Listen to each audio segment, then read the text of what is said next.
And here we are, it's Wednesday, it's right in the beginning of January, and we're at the beginning of a year that could see electronic cigarettes, as we know them, effectively banned throughout Europe.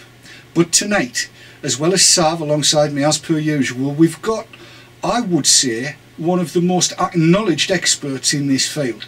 There's a man called CLive Bates, who is ex-director of ASH UK, and he's a great exponent of tobacco harm reduction, and he's going to be with us tonight to talk us through how we can best battle this whole shenanigans that's going on in the EU, and that's tonight on VT Talk.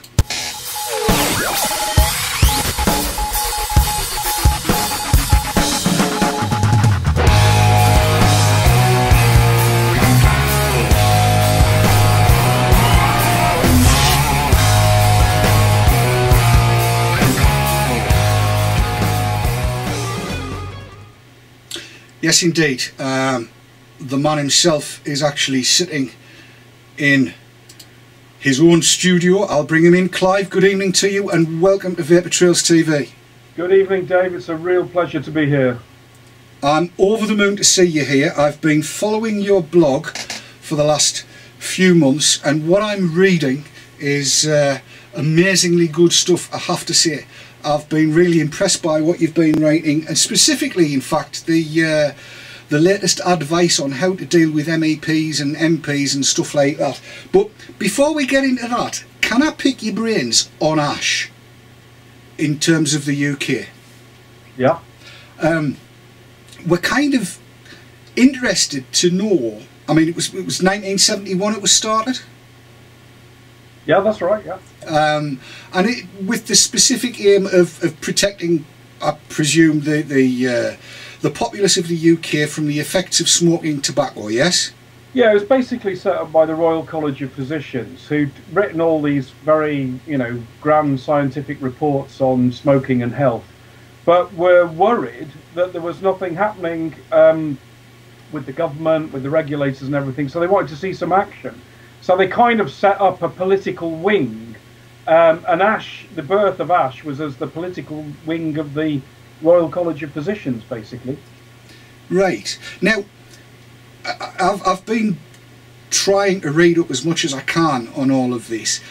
Did ASH ever take the position that they wanted to see tobacco companies put out of business? There's a reason for the question, because I think it ties in with where we are at the moment in the EU. Was that ever a stated aim from ASH? Well, I don't know, David. It's possible that people will have said things like that in the past. People use very rhetorical devices and everything. But the fact is, they're here. They're huge multinationals. BAT, British American Tobacco, turns over about £15 billion a year. They sell millions of cigarettes. So it's just wishful thinking to sort of see them disappear.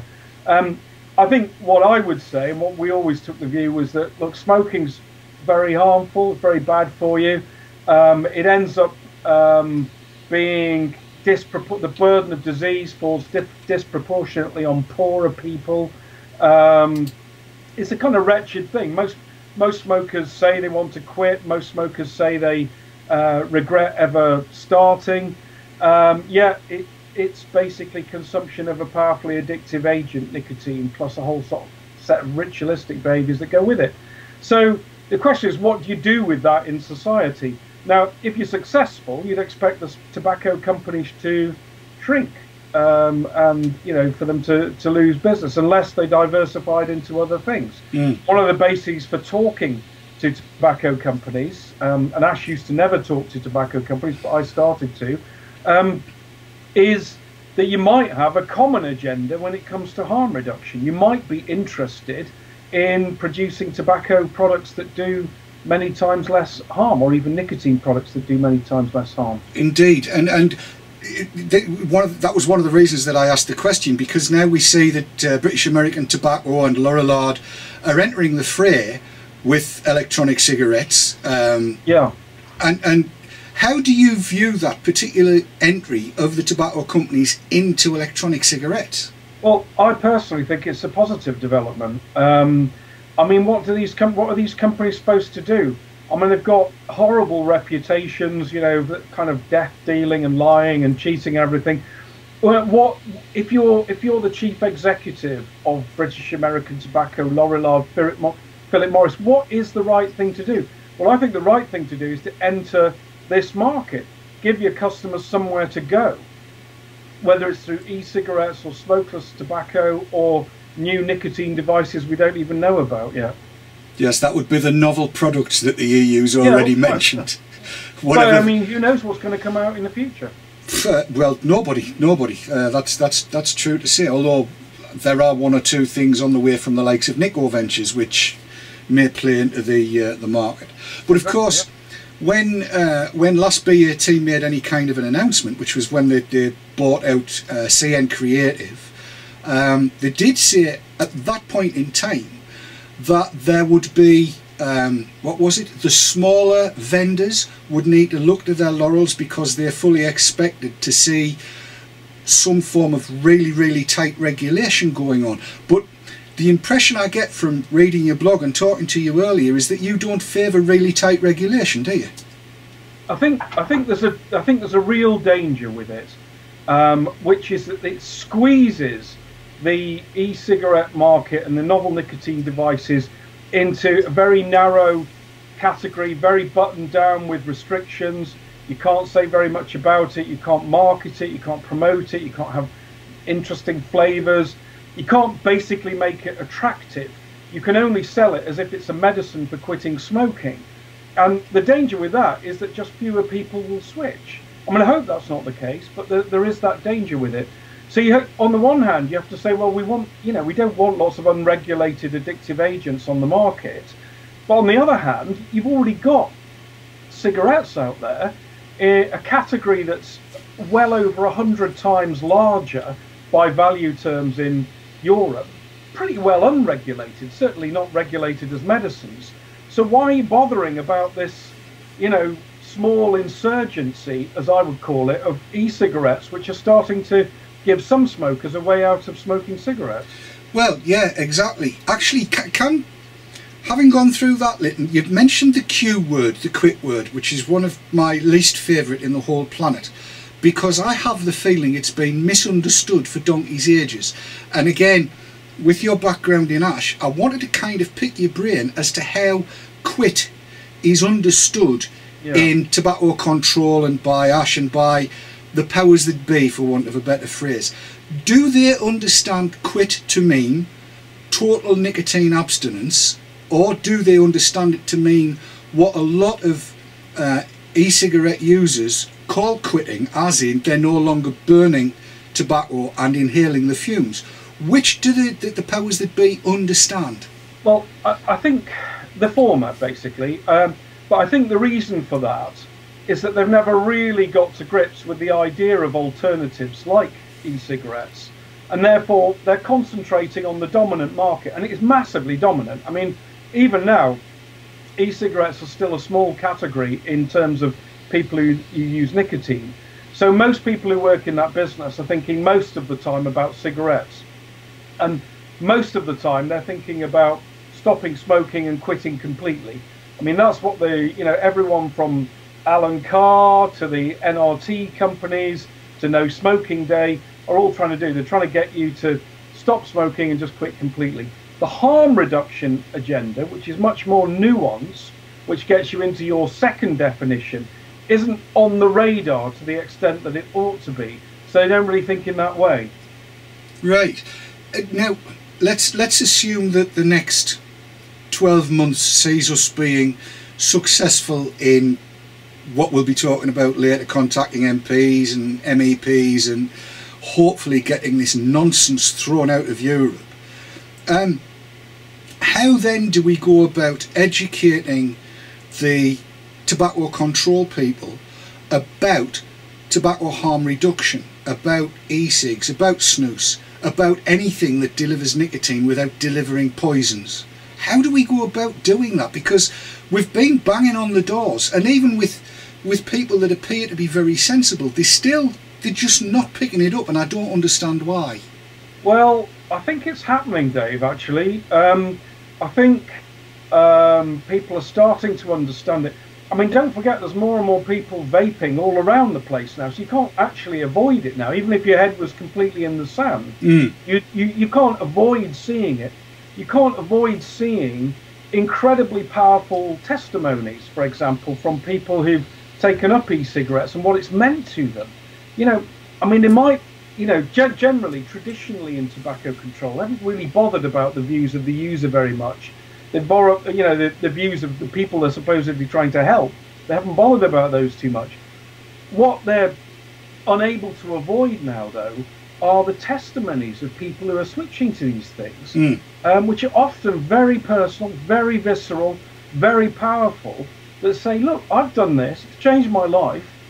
What on earth are you trying to do to get in the way of me doing this? And I think the more that that's heard, and this is why I really, we'll come back to this later, I'm sure, this is why I really stress authenticity in communications with politicians and communication with everybody, talking about your own experience, because that's powerful. Trying to do sort of policy speak on this is, well, actually just one of, you know, lots of other voices. But if you speak personally about your own experience, that is powerful and convincing. So they're hearing more and more of that. The academics who work in this field are getting more emboldened. You know, they're ready to speak up now. I mean, I did a blog a while back on what was happening in the WHO, and I got 22 really well internationally acclaimed academics to come in with a supporting statement on tobacco harm reduction. They all had slightly different views, but they're all basically on side. So it is happening. The battle for hearts and minds is being won. It just takes time and persistence.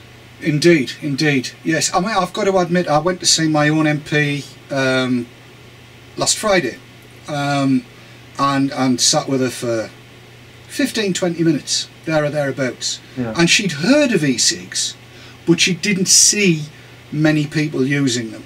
Yeah. And when I pulled out the kind of stuff that I normally use, which is, as everybody that watches VTTV regularly knows, looks nothing whatever like a cigarette, and in 4 or 5 seconds, if you're watching the show, you'll see it come up on your screen, or you can see them there. I mean, these are nothing, they look nothing like cigarettes, not in any way, shape or form. And she was quite surprised. She said that the only thing that she was aware of looked like a pen. That was the only thing she'd seen.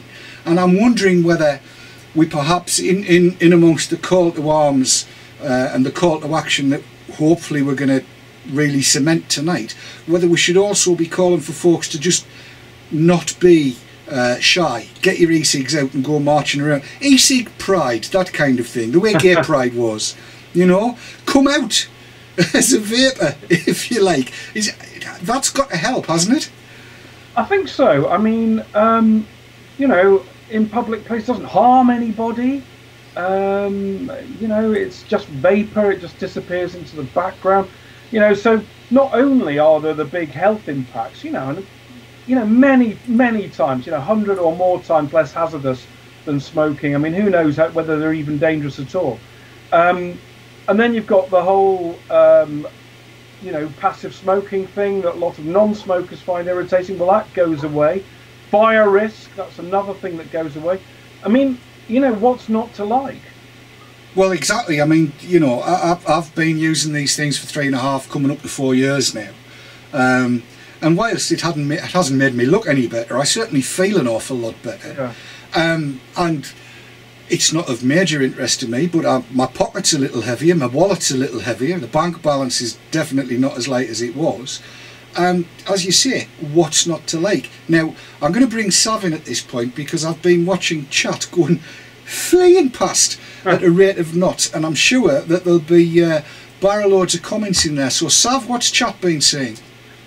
I'll give you I won't read it all, but I'll narrow it down. We've got Mona has said, if e-cigs were marketed to me as a medication, there's a very high chance I wouldn't have bothered, at least to begin with. I had no intention of ceasing recreational consumption of nicotine, and if you badgered me to do so, I will definitely push against you. We've had quite a lot of comments from Ash Malpass, who says, how do the testimonials that people are giving get positive media coverage. There is little positive coverage. Most is rumours and misrepresentation. Blackwater Vapour has said, I told my MEP about my experience, said I'd be back to 40 cigarettes a day if the directive went through. My MEP said I could get it on prescription when it was licensed. And Ash Malpass has also said, I think the vaping community suffers from the smoking taboo. I'm going to say, if we can get the name of the MEP that came up with that, you can get it licensed. We need to get that out there, because I think he needs to be worked on. Would you agree, Clive? Yeah, it's complete cobblers, basically. It is. Don't sit on the fence. No, the idea that these will be prescription drugs is just completely untrue. I mean, one of the things that you might hope in the end is that when somebody goes to the doctors, they've got all the conditions and everything. Doctor says, "Well, have you tried this?" Now that would be a breakthrough. Wouldn't it just? Doctor said, "Try an e-cigarette, try vaping." You've tried to give up, you can't give up. You've struggled with it. You're going to go down if you don't do something. Try this. Now that would be a good thing to happen. But the idea that that there's a sort of free giveaway on this, and that you'll be able to get it on prescription. Maybe, I don't know, maybe some will, but I wouldn't count on that at all. Well, I would think, given that that BAT's entering the market, Lorelard's already in there, and Philip Morris has got something coming along, and a fair few others, the likelihood is that if they need to, they'll be seeking marketing authorization for recreational purposes, for tobacco harm reduction purposes rather than medicinal purposes. And if the worst comes to the worst and that's the way it's got to go, then I'd much rather that than medicinal, because I've got to say, from my own perspective, I do not consider that I have a disease or a syndrome or a malfeasance or anything else. I have made a choice in my life to use nicotine in exactly the same way as I would make a choice to use Olivio over butter, or Caliber over Newcastle Brown Ale, or whatever over anything else. And it's not because I'm diseased. And again, it's one of the things that's bugged me for donkey's ages, that it seems there's a whole load of medics out there that have got this strange idea that because we use nicotine, we're suffering a disease. And I'm looking at your face, and I'm pretty sure you don't agree with that either, do you? Well, I think, your point's right, Dave, basically. I mean, people who sell this and people who buy these products do not conceive of these products as medicines. They do not conceive of themselves as ill, and they do not conceive of themselves taking treatment. And the way I'd explain this is, look, here's a rival consumer product to cigarettes. In a couple of respects, it's got spectacularly better characteristics in terms of the health impacts, in terms of the nuisance and passive smoking effect on other people who get irritated by it, in terms of fire risk, for example. Mm-hmm. It's a comparable consumer product, but it's miles ahead. The problem with medicines regulation is that, the categories that you were saying, license this for recreational use, those concepts don't exist in medical regulation. There aren't recreational medicines. There are only medicines that have a therapeutic effect. Well, yes. So, if you put it into a medicines regulation framework, you have to show what the therapeutic effect is and prove that it's effective. And that therein lies the problem, because you're then starting to treat it in a different way. And the example I was using with colleagues earlier was alcohol. Now, alcohol is a drug.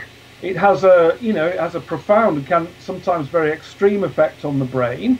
It's used for recreational purposes, but it's not regulated via medicines regulation. It's regulated via food safety regulations and a whole lot of specific things about labelling, which if you look on the back of a bottle of wine or on a can of beer, you'll see certain things about how much alcohol is in there and how much you're supposed to drink and not drink, and some warnings and so on that are quite discreet, but they nevertheless give you the information that you need. You also can't sell alcohol in a way that's dangerous. You can't have methyl alcohol. You can't have cans that explode in your face and things like that. So you know, there are ways of regulating products that are dangerous, that have a drug effect, that isn't medicines regulation framework. Indeed, indeed. And we need to take a short break. When we come back, we'll carry on with that. But then I want to cover the wonderful guide that you posted up on the 6th about how people need to approach their MPs and MEPs. I sat and read that through, and it was like manna from heaven for me. So we'll take an ad break, and we'll be back right after this, and we'll discuss this even further.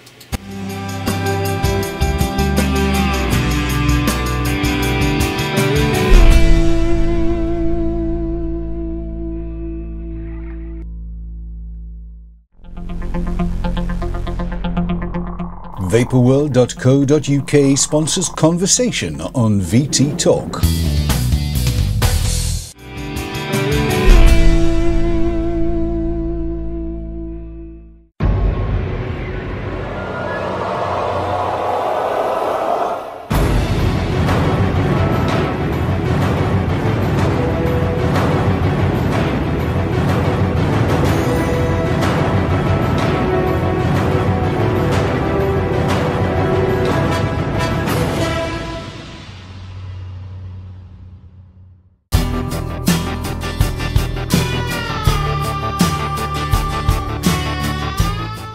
GG, because you want one.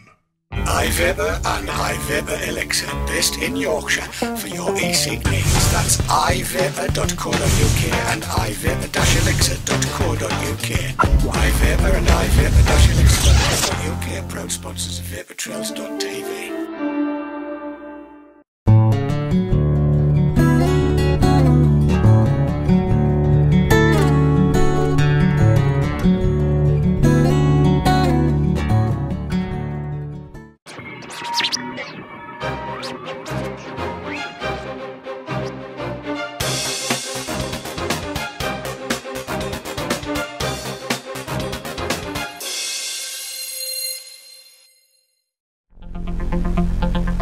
And now back to conversation on VT Talk, sponsored by Vaporworld.co.uk. And there you go, that was the adverts, and we are very, very grateful to our sponsors for keeping VTTV going, because at the moment e-cigs matter. It's really important. Sav, we've had a question in, I believe, that we probably need to lead this segment with. Yes, we had a question that came in from Trees Vapes, which says, I'm wondering just how much controversy there is within tobacco control about e-cigarettes stroke harm reduction. Are pro-harm reduction people in tobacco control worried about speaking out in our favour or in favour of tobacco harm reduction? Well, that's an interesting one. Clive, have you got any insight into that? Yeah, it's very controversial, basically.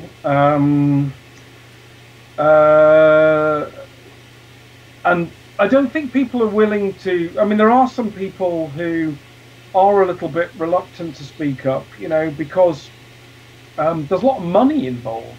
You've got money that flows out of the cancer charities and the European Commission, and when you start to unpeel who's funding who in tobacco control, you can see why some people don't like to get into particularly controversial areas.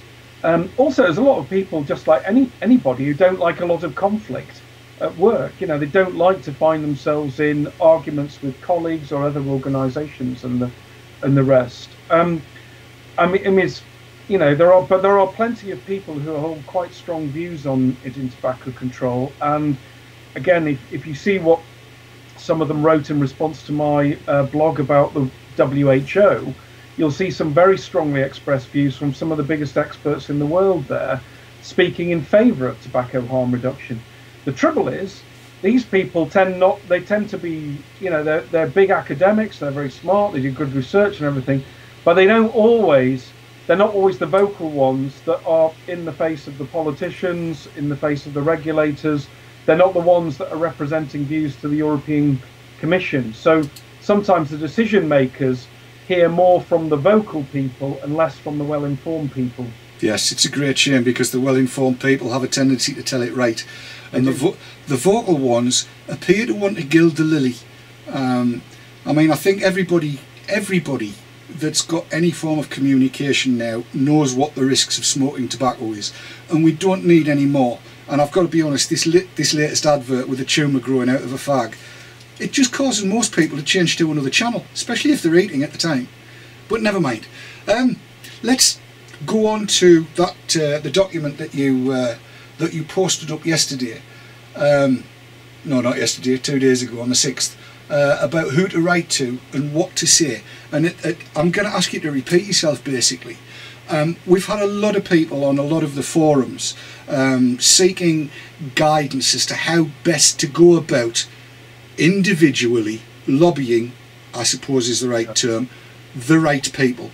And I think some level of guidance as to what the most effective form of having your voice heard is, and the second most effective, the routes to take, what to say and how to say it. And I'm going to give you the floor. I'm not going to be on screen. It's there. As far as I am concerned, and I'll say this without any reservation at all, when it comes down to the ability to lobby the people in political power, I take my cue from you, and I would exhort everybody that's watching this, just do what CLive says. Don't argue, do it. CLive, floor's yours. Well, basically do think for yourself. Don't just do what I say. I mean, there's the basics. There's some basics here. Is that elected politicians are very heavily involved in what happens next. What's happened so far is that there's been a long process leading up to the European Commission, which are basically unelected civil servants and appointed officers, have produced a proposal. And that proposal has a lot of things in it that I think, and probably most people watching this will think, are too restrictive about e-cigarettes, vaping, and even smokeless tobacco. Okay, now what happens next is that more elected politicians get involved, and they tend to be more responsive to what the public has to say, because the public votes for them. There's two or three main categories of politician that are involved in this. First of all, there's members of the European Parliament, who collectively have to agree the final proposal. There are ministers, and there's a thing called the Council of Ministers, which is all the health ministers from the 27 EU member states. They have to collectively agree the proposal, and they have to agree with the Parliament. And then indirectly, there are UK members of Parliament and members of other national parliaments who influence what ministers think. And that's normal politics that we have in the UK in every member state, where basically ministers pay attention to what politicians are saying and politicians pay attention to what the public's saying.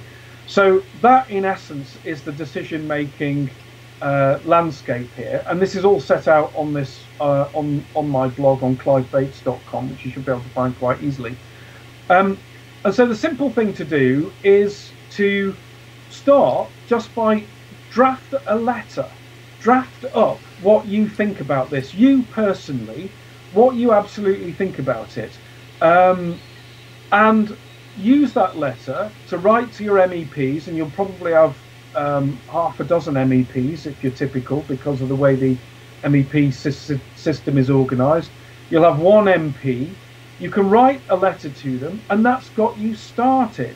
That's got you making an impression and starting to add to their postbag. Now, everybody can do this, and everybody who feels at risk from this type of regulation should do it. We live in a democracy, and it requires people to stand up and be counted when things are happening that they don't like, because you can't just rely on elections for this sort of thing. So the guide on my website, CLiveBates.com, says basically who to write to, how to find them. There's a really good website called writetothem.org. It is good, yes. Which is really, really good. Totally recommend it. It's a total labour-saving device, which you type in your postcode, it will tell you who your MP is, who your MEP is, and it will set you up to email a letter to them, to all of them. I always recommend writing, taking a bit of time over it. If it's important to you, take a bit of time over it. Write individual letters to each of your MEPs and your MP. And then you've got to think about what you're going to say in these letters. And all the letters can be basically the same, maybe with a bit of personalization, but all the letters can be basically the same. You want to talk about your own experience and why it matters to you. You want to talk about why you think the directive is, or what's proposed is bad, and particularly if it's bad for you personally. And I keep stressing the you personally thing because authenticity counts. The real impact on real people really matters to politicians, not some sort of theoretical thing that's been worked out through a study, but what it means to you personally, because that's what they're thinking of. That's what they're thinking of when you're trying to get your vote and trying to respond to what you need. Then you need some ideas for what might be done. And then you want to make sure that you frame the letter in a way that gets a response. And a lot of people just will sit down and write down their point of view. But if you ask for a response or you ask them to do something, they either have to do it or reply that they're not going to do it. So that's the sort of fourth element of writing a good letter. Try and make sure that you trigger some action from the letter that you're doing. One of the most effective things you can do with a letter to an MP, and we've all got an MP here in the UK, is ask them to take up the issue with a minister. And remember I said there's three groups of elected politicians. Indeed. There's European members of Parliament, MEPs, there's ministers who attend the council, and then there's MPs. If you can get your MP to take it up with a minister, then you might be beginning to affect the decision making in the Council of Ministers. Anyway, all of that is explained on my blog item about this, which you can read. And it will, it'll give you some idea of where to go. But the thing I really want to stress is I put up some suggestions for the kind of thing you might say, the kind of things that you might think are bad, the kind of things that you might ask for. Those are just, don't cut and paste those, write them in your own words. Don't try and be clever with legal language, write it as you see it and feel it. That's what counts with elected representatives. They need to feel that these are authentic views coming from real people with real concerns and real ideas about what should be done. Yes, I mean, I echo that 110%. That's brilliant stuff. Now, there's one or two questions have come in, I think, that are very pertinent to this. So I'll throw it straight across to Sav, and she can bring them in. And if Sav, if you think they're going to need an answer, give us the pause and we'll swap between the two, yeah? No problem. I'll start with the first question, which came in from Dick Puddlecourt, and he says, Ash once mentioned the date of guilty knowledge being passed for second-hand smoke, meaning that employers could be sued for not supporting the smoking ban. I'd like to ask Clive if a similar point is close to being reached by those who oppose e-cigs. Are lawsuits against the EU banning e-cigs and snus a possibility in the future if they continue to ignore harm reduction? Yeah. Well, I did make a comment along these lines, actually, that if as a health, lobbyist or a charity or whatever, you're doing things that deny people to access to much safer products, or you mislead them about them, you put stupid warnings on them or whatever, are you guilty of a kind of negligence that in future legal actions people will say, well, you did this, what on earth were you doing? You did this, you caused, you made it harder to access e-cigarettes and therefore more people smoked, so you've got some culpability in this. There'll be people who have suffered the effects of smoking, want some redress, and there might be legal action. Now, whether that is actually a runner in court and whether you can get lawyers to take it up, I don't know. But I think we are now around, and Dick Puddlecourt puts it very well, the legal concept is the date of guilty knowledge. What is the date at which you knew or you should have known that these things are much safer, that all the evidence suggests that when people switch, their health improves, that all the stuff about gateways and people, just taking it up for the sake of it who would never have smoked, is all. There's no evidence for that. Well, that has to be now. If it wasn't, much earlier, when when these products first emerged. So I think he's got a point. But whether it'll translate into real legal action and real culpability. But I think if you're head of a cancer charity and you're trying to get these things banned, you really need to think about what you're doing. Yes, indeed. Next one, Sav. Next one is from Ashmal Pass. That is the issue that we have an industry which only implies evidence regarding its safety, and that the clinical trials need to occur with fingers crossed from us all. Personally, I would welcome this as long as an immediate regulation was postponed. If I can just drop in there, it's that whole notion of a clinical trial that confuses me, because we're not talking about a medicinal product here, and I'm not sure why there needs to be clinical trials given the wealth of evidence that we've had from very learned people that have studied these things. And I mean, in all honesty, I don't think you need to be a PhD student to understand that we use glycerin and propylene glycol on a daily basis. I've been inhaling it for a lot longer than e-cigs have been around, working in the theatrical industry, in the music industry. The place is absolutely wick with it all the time. You've just got to look at shows like Weakest Link, and honestly, you'd think there were 450 heavy e-cig users in there giving it hot licks all the time because of the amount of vapour that there is in the air. We know that there's no issue there. Nicotine is recognised by the MHRA as being a relatively harmless drug. I think that's the right quote, isn't it, Clive? I think so, yeah. I don't know if that's the exact words. So I'm not sure why there needs to be clinical trials. I'm sorry, I'll shut up now. Back to you. Carry on. Yeah, I mean, the thing about the clinical trials are not trials about product safety, basically. They're clinical trials are done to measure whether there is a therapeutic effect. So, you could imagine a clinical trial in which you have a control group of 100 smokers who you just say, well, just quit cold turkey. You give 100 smokers nicotine patches, and you give 100 smokers e-cigarettes, and you see how they get on, and then you measure the results, and that gives you what's known as therapeutic efficacy. Okay, that's what clinical trials are generally used for. The safety issues, well, they're already safety regulations. I mean, one of the mad things about this is that most products have to be safe. You can't just put any old dangerous sort of killer product on the market in Europe. There's things called the General Product Safety Regulations, which says that a product has to be safe. There is regulations that say that products generally have to be fit for purpose. So there's already regulatory frameworks for dealing with ordinary dangerous products.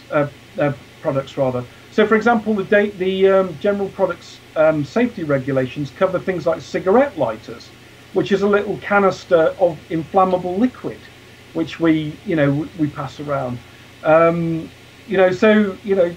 It's not as if there aren't already regulatory arrangements that could deal with some of this stuff if they were applied properly to e-cigarettes. And if you need specific regulations to deal with the product, then you can make those up. But the problem with medical regulation is that it's all about the therapeutic effect. It's all about proving a claim that says this product will help you give up smoking, actually helps you give up smoking, for which you'd need to do some sort of clinical trial. Now, it might be possible to borrow from the evidence base for NLT, but it might not be. I don't know, and it's far from clear at the moment. Right, yes. Sav, have we any more? I've got one more question, which came in from Vape and Daz, and he says, is the general feeling the same in the rest of the EU regarding vaping as it is in the UK? Are other countries more open to it? I don't actually know. I know it's proving popular in many countries around Europe. The growth rates are incredibly rapid across Europe. One of the documents that the European Commission produced alongside the proposal was a sort of economic assessment of the nicotine industry. and it shows completely eye-popping growth figures for e-cigarettes and novel nicotine devices, and that's not just in the UK. So the spectacular rise of vaping and e-cigarettes, not confined to the UK, and there's been, you know, again, the patterns are repeated in the United States as well. So it'd be very surprising if it wasn't taking off in Europe. Tobacco control communities probably, you know, pretty, you know, either, well, split again across Europe, just as it is in the UK. Right. We've got to take a short break around about now, and I've managed to get myself completely upskittled with my little controls here, but never mind, it's the way it goes. New technology, it's always going to bite you in the bum. We're going to take a short break, and we'll discuss this more when we get back. We'll take more questions from the floor, and then I kind of really want to get this call to action going. I really do think we need to be out there making ourselves heard. So hopefully I've picked the right file for the adverts. We'll be back in a couple of minutes.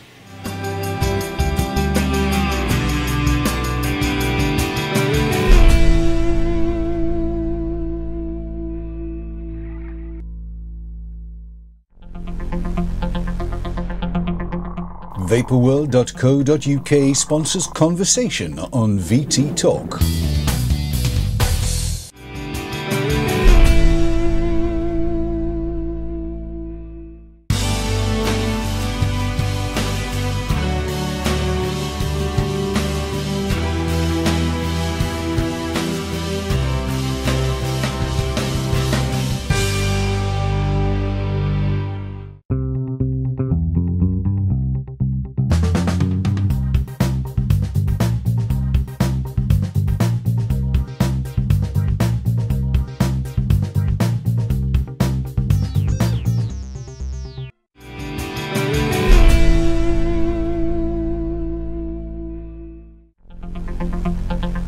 And now back to conversation on VT Talk, sponsored by vaporworld.co.uk. Here we go, and we are back in the room with CLive Bates, clivebates.com, ex-chief Big I Am at ASH UK, succeeded by Deborah Arnott. Did Deborah succeed you straight, or was there somebody between you and her, Clive? No, Deborah came in after me, yeah. Right, okay. I've got to say, I'm having trouble hearing Clive now, and I'm not quite sure how I can fix that. But it doesn't matter, everybody that's listening can hear you correctly. So, Sav, have we any more questions coming in on this? Or? Yes, I've got one more question which has come in from Sam Monroe, and he says, Clive, what is the legal definition for safety? Nothing is 100% except being dead. Dying can be painful, but being dead is totally safe.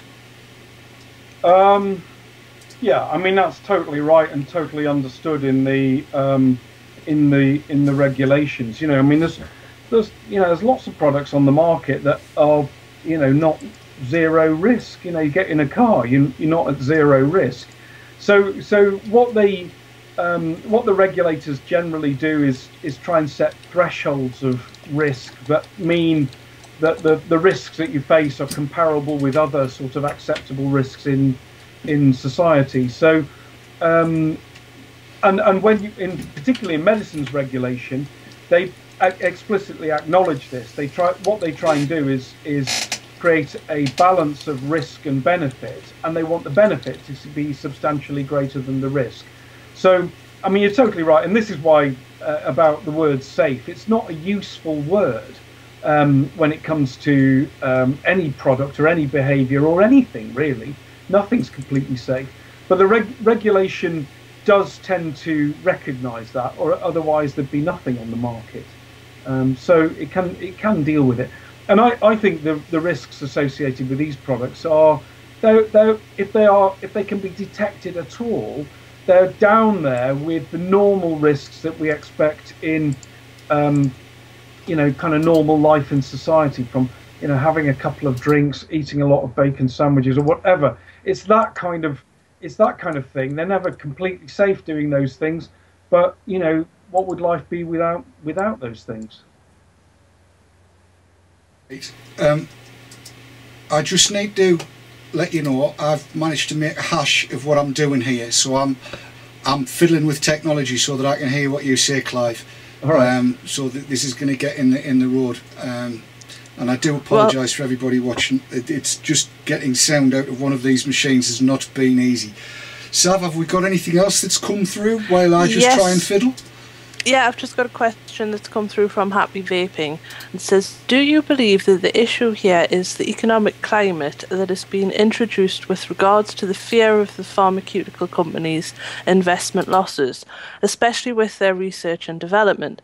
And this drive for regulation is because of the pharma's reduction to spend money is driving the need for the EU to regulate the market to protect the big pharma companies' investment, especially in regards to the recent discovery of the positive effects of nicotine. I doubt it's quite as clear-cut as that. I mean, the pharmaceutical companies are one interest group. They're influential, but they're not all-powerful. If you look at the consultation that the Medicines and Healthcare Regulatory Authority, which is the UK medicines regulator, conducted, is quite interesting. You'll see that the most aggressive comments came from the pharmaceutical companies, who basically wanted e-cigarettes regulated and taken off the market within 21 days of the regulation cutting in. In other words, they wanted the most aggressive form of regulation for these things. And it's not surprising. You know, they are marketing products that are in some ways, at least as they see it, in competition with e-cigarettes. So they're doing what they go to work and get paid to do. They're there to fight for their market share and fight for their product category, and that's why they employ lobbyists, PR people, public affairs people, and the rest of it. Shouldn't be a surprise, but the political process is never quite that gullible that it will be, you know, just follow the interests of big pharma or big tobacco or big anything. It will always be interested in what the ordinary user, the ordinary punter, the ordinary voter says, and that's why the call to arms to write to elected politicians matters so much, because they're not responsive to the same extent to big pharma. They're responsive to voters, and voters can fill their post bags. It's an interesting question, actually, Clive. What do you think the MHRA is going to do? Do you think they're going to wait to see what the EU comes up with, or do you think that they may perhaps come up with their own ideas? And if they do, have you any inkling what they might be? Yeah. Well, they've already been busy on this agenda, as many of your viewers will know. They've had a consultation on it. They've talked about whether nicotine products should come under medicines regulation. They've concluded that they should. The good news from them, and so, you know, this is good news, is that they seem to have been persuaded, again, by some of those academics. I think, you know, the good work behind the scenes by some of those academics who are pro harm reduction, that they need to take a very light touch to things like e-cigarettes and novel nicotine products, that they don't want to come in with a regulatory sledgehammer and end up with these things going off the market because they can't meet impossible demands for evidence, or that, you know, they can't cope with the various conditions that come with the licenses. So there's good news in amongst all this. I mean, my concern is that what happens when this starts to go around all the regulators in Europe.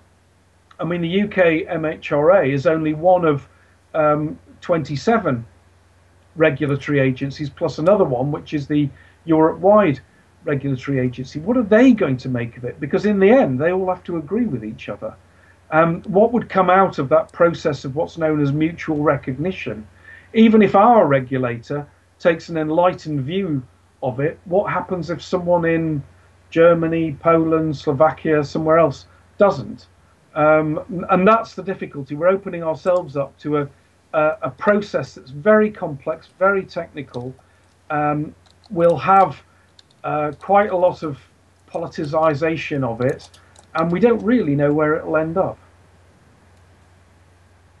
It is a very interesting question, and and that the whole thing seems incongruously complex when, to me at any rate, it seems like a very, very simple equation. On the one hand, you've got cigarettes, which, even if you're the biggest apologist for them, you have to admit there is a risk to smoking cigarettes, and there's a similar risk with cigar, roll-ups, pipes, anywhere that you light tobacco and you smoke it, there is a risk. Those people that choose to accept that risk, it's entirely up to them. I don't actually believe this 60 to 70% figure that keeps on being quoted for people who want to give up smoking. I know an awful lot of smokers and have known an awful lot of smokers, and there's no way 2/3 to 3/4 of them have ever expressed a desire to pack in. They think they ought to, they think they perhaps should, they think that perhaps their families might like them to, but they don't actually want to. Because if they did, fact of the matter is, they would. It's that simple. So I kind of don't believe that. And I think we're in a situation now, as you said earlier on, where there is a credible alternative to smoking lit tobacco that is, as has been proved by the 750,000 folks in the UK, 2 million in Germany, I think it's 1 million in France and another 1 million in Italy, places like that. We're looking at about 5 million people around the EU, never mind the millions and millions that are in the States, that have shown that these are a viable and credible alternative to smoking lit tobacco.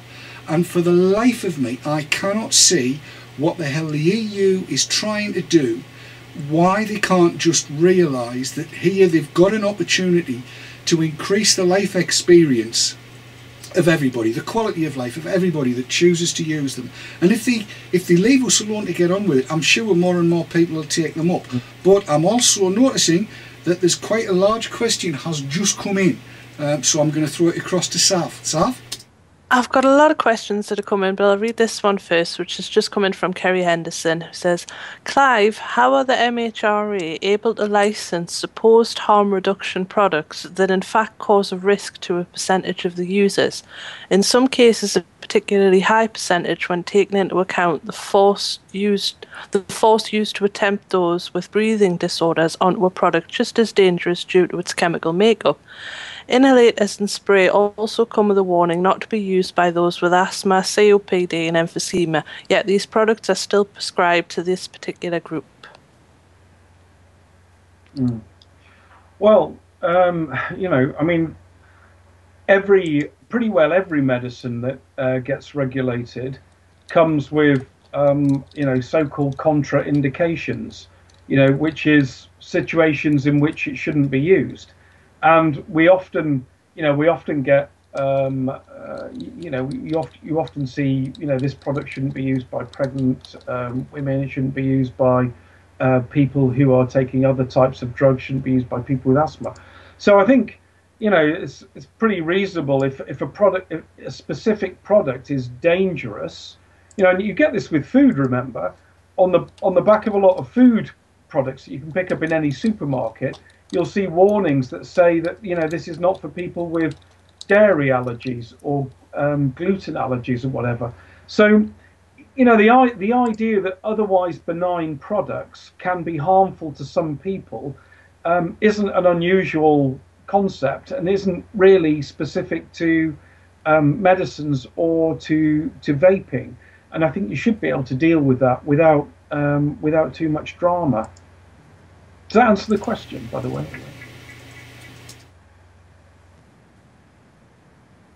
I was just asking if that actually answered the question. Right, fair enough. I see. Sav, is there anything more coming from chat? Yes, we had it's more of a comment, but I think it's a comment that we'd need to look at that's come from Trees Vapes, and that is, Big Pharma has a good thing going on with big tobacco. Quit, go back, quit, go back, forever. They both benefit.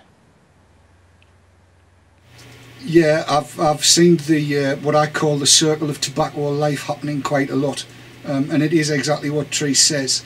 Get on 2 packs a day, as they would say in the States, 40 a day here. Decide to pack in, go and get the NRT, so Pharma gets the money in. Big Tobacco's lost it, farmer gets the money in, and then a year later you've failed with your quit attempt because you are no longer nicotine abstinent, so you go back and get some fags, so tobacco's getting the money, and then a little while later you get onto that. I mean, that's a cycle that's been going on for donkey's ages, and I'm fairly sure that the big pharma companies are not going to be awfully happy to lose that. And in the back of my mind there is this little voice going and saying it's big pharma behind all of this that's going on. I don't know whether I'm being paranoid, or am I right, Clive? Well, I don't know whether they're behind it or not, but you can see their views when they responded to the consultation that the MHRA did on medicines regulation. They were in there with some quite aggressive positions, and always you should sit back and think, you know, who benefits, whose interests are served by this. Well, you know, they've got an opportunity to get competitor products taken off the market, and therefore, you know, that's in their mind a legitimate public relations, you know, government affairs strategy. So why not?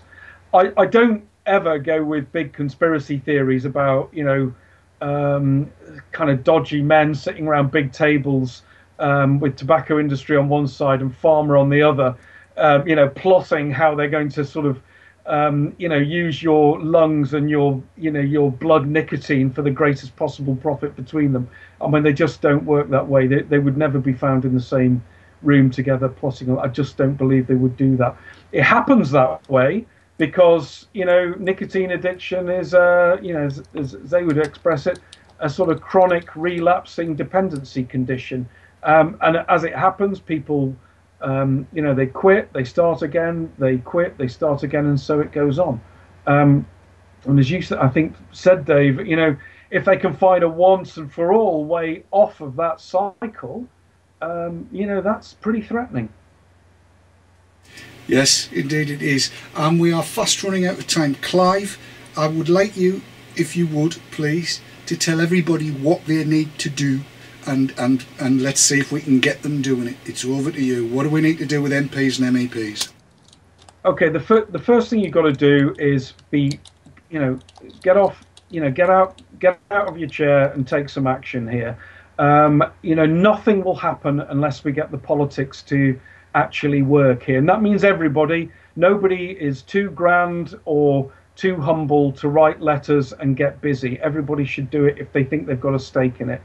Second thing is to write to your elected MP, your elected representatives. That's your MPs and your MEPs. And then the third thing is to write a good letter. And I've got some advice for you on how to do that on my website, how to do it easily, what sort of things you could say, all the background on some of the stuff we've been discussing today. I hope it's in a sensible, user-friendly format, not too full of jargon. That's on my website at www.clivebates.com. You'll easily find it if you get onto that page. If you do write, and you want to leave a comment on that page, I'd love to see the letters you write. I'd love to hear your views. I'd love to see lots of personal testimonies of what people have said. I've got some great ones from previous posts. They're very powerful. People see them. They're very convincing. The thing is, if you don't stand up and be counted, you won't be counted. Your views won't count, and they'll just carry on regardless. So now is the time to get busy and to have your say and get engaged. There might be other things you can do. There might be e-petitions that come up. You might be able to go and meet your MP. You might be able to, you know, invite your MPs to events or whatever. Just get busy. Don't regard it as a foregone conclusion. Don't feel as though you're disempowered. Everybody can make a difference. And that's exactly right. I'm going to say a big, big thank you to Clive for coming along and sharing his knowledge and his power with us tonight. It's been, I think, absolutely cracking. I've learned a lot by it, and I think we all can have learned a lot from what we've heard tonight. I would urge you, please, become active. Send emails, write letters, go to your MP's surgeries, email every MEP that's in your constituency, talk to everybody. Let's do something about this, because if we don't do it, we're going to lose it. It's that simple. So once again, my thanks to Clive and to Sav. Till the next time we see you, good night.